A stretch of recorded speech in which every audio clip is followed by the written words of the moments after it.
In partnership with the Smithsonian, Gale, a part of Cengage Learning, has digitized materials from the Smithsonian Archive's World's Fairs and Expositions collection. Hear one scholar's story of the benefit of this content to his research. Rooted in the fields of cultural history, transnational history, and U.S. imperial history, my research focuses on American perceptions of Spain and the Spanish Empire during the long 19th century.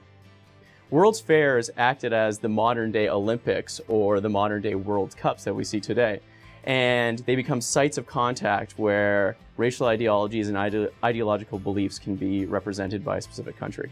After examining the historiography that surrounds the World's Fair, I knew that visiting the Smithsonian Institution Archives was going to be an essential part of my research, specifically because I really needed to know what was going on behind the scenes. What was the planning phases of the World's Fairs and international expositions? And I knew that the only place that I could find it was here at the Smithsonian Institution Archives. One of the chapters of my dissertation examines the relationship that developed between George Brown Goode, who was a Smithsonian employee. He was an architect of the World's Fair in Chicago in 1893.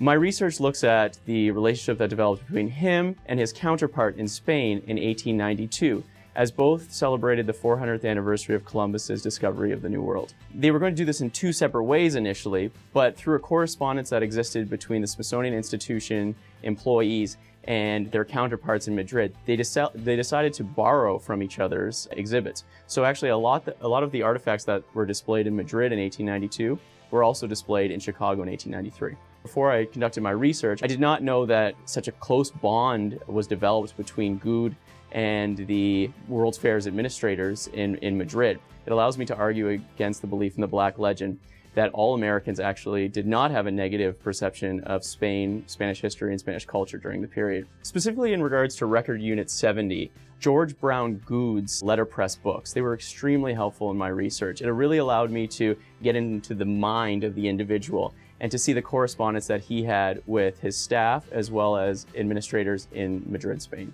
A lot of the archival material here at the Smithsonian Institution Archives is unique to this specific archive. You cannot find it anywhere else in the world.